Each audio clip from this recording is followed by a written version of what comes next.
Welcome, everybody, to another episode of Tech Done Different. I am your host, Ted Harrington, and with me today is our special guest, Jonathan Rao, the CISO of Lightspin. Jonathan, welcome to the show. Hey, Ted, great to be here. Thank you so much for inviting me.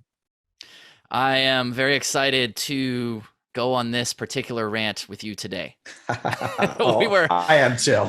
we were talking before about the many challenges of third-party risk management, vendor risk management. Both our eyes perked up when we're like, let's talk. Okay, we gotta vent here. So let's focus in on this area. You've certainly seen it from both sides, as both the vendor who receives these questionnaires and the enterprise who is issuing them. So whichever one of those sides you want to start with, but maybe let's start from the vendor side. What is the problem today as you see it? The principal problem, no, there's many, but if we had to start with one, what's the principal problem with third-party risk management as it pertains to the way questionnaires are handled? Yeah, for sure. I think, the contents in the question you asked, it's the questionnaires themselves. As a vendor, no matter the size of your company, right? Like we're post Series A, we're kind of a small Israeli startup in the cloud security space. And just getting in the questionnaires is problematic in itself. Not that I don't like that our prospects and other vendors want to do their due diligence, but mostly that a lot of the questions I get kind of seem to just be a lot for the sake of having a lot, right? I mean, there's some standardization within the area. The Cloud Security Alliance has the CAIQ, then you have the SIG Core and the SIG Lite.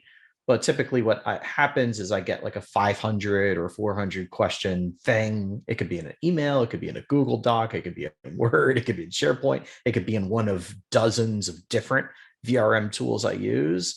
And for a typical security program, that's hard, right? Because you're not just draining resources from a man hours or just person hours perspective. From security, it could come from HR, it could come from legal, it could come from DevOps, from platform, from IT. So it becomes this whole community issue that shouldn't exist. And I think the crux of the issue really lies in, folks both on the issuing side and on the receiving side, not really honing in on what services do you provide, what data are you exchanging, are you sharing it, what's the nature of this data. It's really the context that matters. Hmm. And without that context being easily classifiable, folks are overly reliant, so they're indexing on whatever VRM tool they're using, if they are using one, or maybe they're Googling and it's like, how do I do a VRM, right? And then it's like, Right. hey, give them a SIG, even if they're like a 20-person startup for, like, I don't know, delivering Cheetos to like your vending machine, and now you're on the hook for answering it. So I think just how you process the questionnaires and what you actually do with that data, maybe the hidden subtext behind it is that as somebody answering it, it's like, cool, I'm answering it to capture business, but also this is a third party risk activity on my own, because now I'm delivering evidence and delivering facts about my own security program to somebody else who I don't know if they're actually going to use our tool. And therein lies a risk on itself. So it's almost like this Ouroboros risk problem where it's like Hmm. just consuming itself for the sake of doing so. So let me ask you about there's so many problems within the problem as you've just described it. So let me ask about the maybe the burden or the context part of the problem. So what I heard you describe is that different vendors are going to be doing different things, protecting different assets for their prospects or for their larger suppliers or vendors that they work with. Yet they are all being asked to fill out these questionnaires all the same, sort of this like one size fits all, but risk isn't a one size fits all problem. Is that a correct Right. summary of the pain as you are seeing it? Yeah, no, it definitely is, right? So like within this like greater governance, risk compliance, and maybe you could even add in audit if you have an internal audit program, privacy into the mix of this GRCAP problem. It's like a lot of the frameworks that you see out there, whether it's in the CSF within their identity vertical, or maybe it's even high trust, the HIPAA security rule, ISO 27001, whatever it is, there's typically something in there about a supply chain or about managing vendors. And for that, it feels that, vendor risk assessments are a very blunt force instrument, in that, like, hey, for compliance requirements, I'm behooved to have some way to manage vendors. And what better way to manage vendors than just ask them a ton of questions. So it's almost like compliance causing compliance issues, where I think VRM done right would be, hey, what is this vendor, right? Are they an ERP tool? Are they an application performance monitoring tool? Are they a studio if I'm a media and entertainment company and they're doing like post edits, or maybe they're doing subtitles? All four of those things are different, but because of compliance regimes, I think it's forcing security programs, especially security programs who are small or underfunded, or well, both usually, right? Right. Is that it's like, I don't know how to scale this program. I don't have a dedicated lead. So let's just go with the SIG core and just go full send and hit them with Mhm. it, no matter what their environment or what their context is. So yeah, it's very much a problem not being able to kind of suss out that actual detail of like, what's this entity doing for your business and how do they interact with it? So, what do we say to the enterprise who sends that and they hear you and they're like, "Okay, I get it. You have to fill out several hundred extra questions that are irrelevant to your business. It's, maybe a waste of your time and, that stinks." But that's your problem, not my problem. So, how does the end user who's sending you that, how are they actually indirectly feeling that pain? Because you can't use those person hours in other ways. Like they're paying the cost somehow. How are they paying that cost? Right. I mean, the way that they're paying the cost is like just as much, CapEx expenses I'm burning with the hours that myself and my team are burning, answering these questionnaires and providing evidence, depending on, how stringent it actually is on the inbound. They're doing probably equal, if not more, taking in the questionnaire, inputting it into whatever vendor risk management or third party risk management or even procurement solution they're using at a higher level, and then determining if the answers to the questions are within their risk appetite and within their risk profile, if they even are. Because a lot of times, I was on the enterprise side, and a lot of times with procurement activities, it was like, okay, we issued the questionnaire and then we just took a spot look, and then maybe we had a couple questions in there which were like gotchas, where it's like, okay, if like they don't provide detail, or maybe if they answer no to it, we want them to answer yes, and we'll drill down into it. But the other questions are just noise. And I actually posited this problem on LinkedIn a couple months ago after, I don't know, I probably used at least 2,000 VRM tools. I've had things come in Google Docs, Word, SharePoint, emails, text messages, phone calls, whatever it is. And I just had it. I was like, you know what? I'm tired of this crap. I really want it to stop. And people are like, well, I feel like it's security theater, except in the real sense of the world, right? Like we use security theater as kind of like a blanket term to almost, as an admonition against just doing security for security's sake, of like this whole hand waving, like, you're doing stuff that really doesn't deliver value.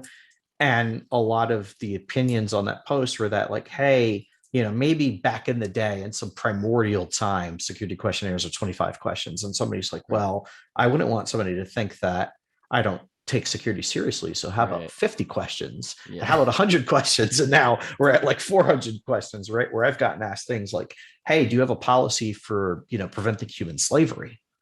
And don't get me wrong, like that's a real It's issue, right? important, but Like yeah. the human trafficking industry is something like billions of dollars market cap, Yeah. but it's like I'm a small work from home startup. Like, Right. no, What I are we talking don't about? actually. And then you answer no to it, and it's like, am I going to get a follow up from it? And in that case, I actually did it. So it's like, well, how important was human trafficking to the risk profile of that receiving vendor, right? Interesting. That reminds me of a story where in our security consulting business, we were working with you mentioned media entertainment, and we have a lot of customers in that area, and one of them was entirely a cloud solution. And one of the questions they got on their security questionnaire they received was, where is your safe that you store the physical film that movies are made on? And they're like, first of all, movies aren't made on film anymore. Second of all, we're a like you can come to our office. There's no safe. What are you talking about? But they raised a flag because they failed that particular control, and it created all this unnecessary work for everybody involved, because it's like that was a violation of what the requirement was, but it didn't matter. It was not relevant. Yeah, it's you get a lot of those, right? Where maybe somebody has something flagged as like their kind of, Claymore mine question in a way. and then you hit that thing and you get filled with security ball bearings and you're all mangled on the floor. And then they're like, hey, you answer no to this question, why? And it could be something like that. It could be like a physical control. And I can't tell you how many questionnaires, how many hundreds of specific physical asset management questions I've gotten where it's like, yeah, we have a physical location in Tel Aviv, right? So some of it is warranted. It's like, hey, like, you use key cards, you have surveillance, you have like a perimeter firewall sort of thing. But then a lot of it is on the SaaS side. And it's like, well, we're SaaS, like software as a service, it's cloud delivered, and you're asking physical asset management related questions about a SaaS app, which you would think would trigger something on the issuing side, like, hey, this is a bit silly. Maybe we shouldn't ask them like what physical protection controls you have around your SaaS application. But there you have it, right? And look, I'm not trying to poo-poo other people's VRM programs. I think a lot of it, again, is done at the behest of some other greater compliance regime, or because they have to check a box and like, okay, I have this capability, and then they don't have a dedicated lead. Maybe they're flexing a resource that otherwise would be in the SOC or doing engineering work or doing threat modeling. And it's like, hey, you got voluntold. You're now our head of VRM. Have fun. It's like, oh, cool. Nice title. Do I get a raise? No. Issue questionnaires or else. Yeah, right. And you then just get you more have stress. it, right? Right, exactly. Stress on both sides, which isn't conducive to anything except for, well, therapy, I guess. So what I, except for therapy, I like that. So what I'm hearing you describe is that what would be better from the vendor standpoint would be if questionnaires could, I guess, could be customized to the business they're in, or be dynamic based on how you answer certain questions, whether or not additional questions within a certain, branch of a tree need to be asked or not need to be asked. It sounds like that kind of thing would make vendors' lives easier. I think so, yeah. And it would make, the both the folks who are issuing and receiving it easier, almost like a questionnaire for your questionnaire. My ideal solution is like almost imagine your own SaaS application, which treats, vendors, maybe it's not an nitty gritty, but if you abstract it up to vendors are just an asset, right? Vendors might have a widget that they're providing to or a service, and they're hooking into some area of your business. So you need to treat them like that. It's like this vendor is an asset. It's communicating with these other assets. Maybe it's your web page, or maybe it's some portal, some SFTP site if you're into that sort of thing, some API. You're transferring data to them in some way or another. And maybe this application for their procurement is like, okay, are you regulated or not? What compliance regimes do you fall in? Does this vendor handle PII or EPHI? What segment are they in of your asset inventory? What parts are they actually connected in, right? Almost like how a penetration testing firm would view it. It's like, what's in scope? What API, what website, what widget, what asset, right? And that might make more work at the onset where you're creating questionnaires that are, tailored to this kind of Boolean logic tree. But at the end of the day, you'll get much better signals, both inbounds about like, okay, I understand what this vendor is actually doing, where they're connecting in.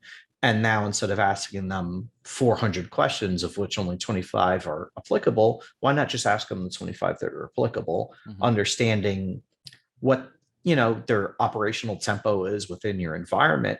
And that helps you kind of deduce the risks a lot better. And now if you're talking about like a regulated industry, like let's say financial technology or banking, they even have things like fourth party risk, right? And it's like, how do you prove fourth party risk? It's like, well, if your third party risk program isn't strong to begin with, you have no choice as a third party to that third party to show that your third parties, now we're in this inception craziness, are actually secure, actually doing the right thing. So I think it behooves all of us to be able to, dial into that. And maybe if we're not using a SaaS application, at least as the head of vendor risk or procurement or whatever form you happen to be in, regardless if you're in security, because a lot of times a legal department or an HR department might handle these responsibilities. They should know enough that like it's our project. We want to hire somebody or buy something for a specific thing. I should know what that thing is already. And let's, make cognitive questions about it at the onset instead of just doing the lazy thing and giving them 500 questions from a SIG core, a CIAQ, and then deciding whether or not we care about it later. Yeah, I like this conversation we're having because this is a critically important part of any security program, right? And your systems are only as secure as your, vendor supply chain, and so this process needs to happen. And I don't think anyone sending or receiving questionnaires would dispute that. Really, what we're talking about is what's the better way to achieve the outcome, and it's not just the blunt way, which is send everybody 500 questions of which maybe at least half of them aren't applicable because that's a waste for everybody, Right. right? It's figuring out how do we do that better. So how can others who receive security questionnaires, so the vendors in this case, um, they receive the questionnaires, and it's not customized or whatever, and there's all this scope of questions that is not necessarily relevant, and it's gonna waste everyone's time to kind of go down that path. How should vendors respond to that? Should they just fill in, not applicable? Should they ignore them? Should they put some other part of their story narrative into those? How would you recommend people do that? Yeah, for sure. So I think in a broad sense of speaking, that if you're issuing or in the position to have issued a questionnaire to you, you probably have a sales apparatus. Maybe they're inside sales Mhm. reps, AEs, SDRs, BDRs, whatever you call them, XDRs. And that, probably talking to them, as a security leader in a SaaS, kind of B2B world, I have a great relationship with my sales leadership, my marketing leadership. And I do communicate to them the fact that it's like, hey, we're going to get a lot of inbound. Here's an FAQ I could point you to maybe help suss out some of these issues, right? Because typically we'll get something issued either because they're a regulated customer or a prospect, or because eventually they kind of burnt out the AE and the AE is like, all right, like just give a questionnaire to our security team. I don't want to deal with this. So that's one way to do it. It's like try to catch it higher up the sales funnel to begin with. And the other is just basic relationship management. Because at the end of the day, what is security without relationship management? In some perspective, you're having to talk to other people. And not a lot of people like this. And I don't mean it to sound confrontational, but you need to push back. And don't get me wrong, I'm guilty of not. Sometimes I get them and I'm like, this is absolute bull crap, but I do it anyway because I just want to clear the hurdle. But other times, if I already have a good relationship because of my sales organization, I'm able to push back on them, not so much as like, I don't want to do this, right? Be petulant, but like, hey, is this really necessary? Like, what actual cogent information are you folks seeking? That's one way to do it. And that might not help you, but it'll help the next person down the line. And maybe the next person down the line doesn't get a ton of questions. Maybe they'll be like, hey, like our other vendors are asking us 25 questions. You're asking us 400. What gives? Like, you're a transcription service or you're a vending machine service for our office, or you're giving us ping pong balls because we're forcing people on prem and saying, hey, we have ping pong tables or something like that, right? I think it begins organically and just actually talking about it. But on the other hand, maybe technology can catch up. I've seen a lot of companies kind of in the VRM startup space, right? Using things like, natural language processing, which is, a way for computers to understand intent and speech and text and interpret it. I've seen a lot of work done on training corpus, which is like a NLP, natural language processing technical term of whatever subject matter they're covering, meant for third-party risk. So you could give it your policies, give it your SOC 2 Type 2 report that you got from an insurance firm, give it your, CSA star level 2 attestation, and then it'll extract all the information from it and fill out these questions using a bot or a Q&A service or something like that to at least alleviate the work. But I think that's just a band-aid, because still the context, the actual risk-based quantification around why you would manage a third party, still needs to come to the front that, yeah, NLP is sexy and it's cool. Using it will help you as the person who's being issued the questionnaire answer it faster, but it's still not really getting to the meat of the issue. It's like, what risk does this vendor actually pose, if any, and how do I quantify it in the quickest way and show evidence back to whoever wants to see it, myself, my board, my Right. third party auditor, that like, yeah, we're actually assuring this, vendor against the proper level of risk. Yeah, hearing you describe it, I mean, really what we're talking about here is how do we build trust, right? The issuing entity, the enterprise, whatever, they're looking to understand like, can I trust you with our information? How do you approach securing what matters to me? And then it's the responsibility now of the vendor to not only answer literally what's being asked, but get to the heart of that question, which is, here's why you should trust me or why you can trust me. And some of the advice that I've heard you describe, I think, does that, right? Including pushing back and saying, like, well, what's really the mission here? Is it an exercise in data entry? That's not what anyone's trying to do on either side. It's really, how do we know whether or not we can do business together, right?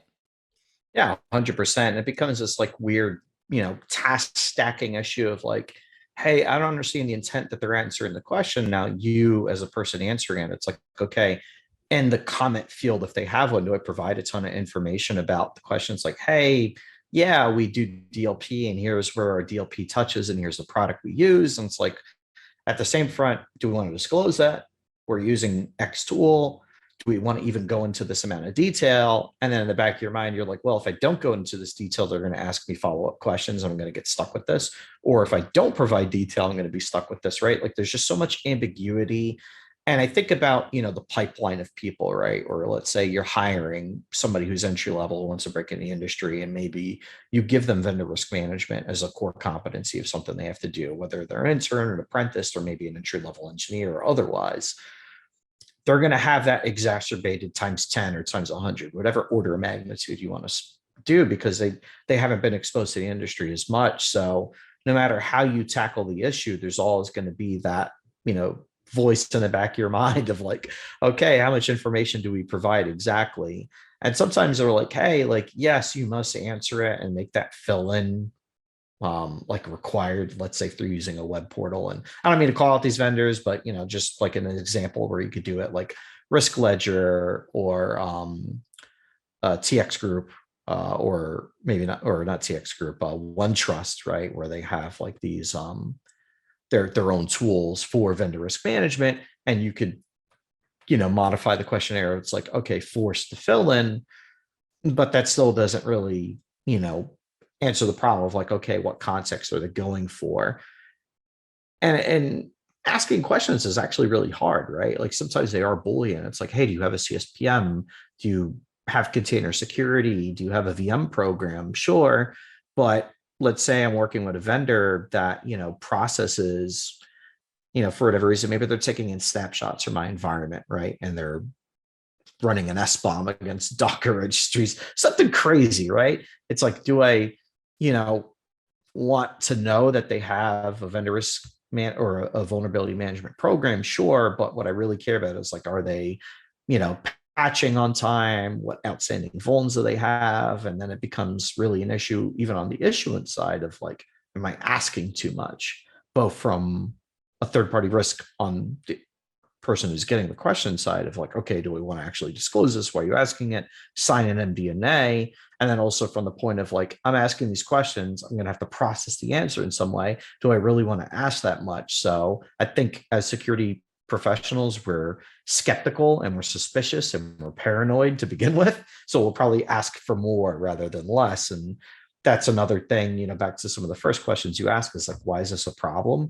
And I think that whole, kind of social psychological thing really plays into it. Yeah.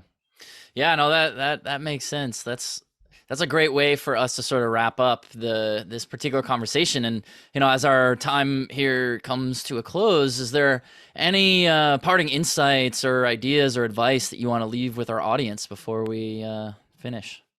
Yeah, definitely. So there's one thing I like posting about on LinkedIn. It's kind of a weird hashtag. It's more making fun of the whole juxtaposition acronyms that goes on, like DataSecOps is my thing, right? I believe that the modern security program, the revolution will be televised. I think the security revolution will be data driven.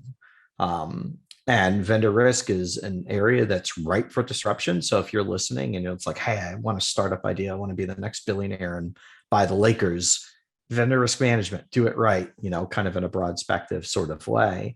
But, harnessing that data about who you are as a business, right? That's your job as a CISO. That's your job as a security leader to understand how to secure your enterprise within the context of whatever business that is, no matter the size, no matter what you do.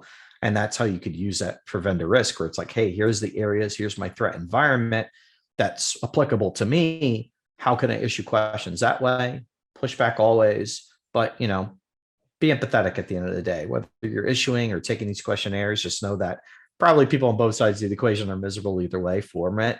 And that eventually, I think, will come to a head. I don't think that questionnaire standardization is the answer. I think that, classification of objects being vendors, what they interact with, is probably the answer longer term. And that eventually, we will find an answer to it with enough disruption in tech, but a lot of it does lie within the people in the process. I love it. Jonathan, you've been awesome. Thank you so much for spending some time with us together today. Yeah, thank you very much, Ted. It was awesome to be here. Thanks for the great questions, and I really appreciate it. Totally. So everybody listening, if you want to learn more about what Jonathan's up to or about the podcast itself, just head over to tedharrington.com/podcast, and we'll catch you next time.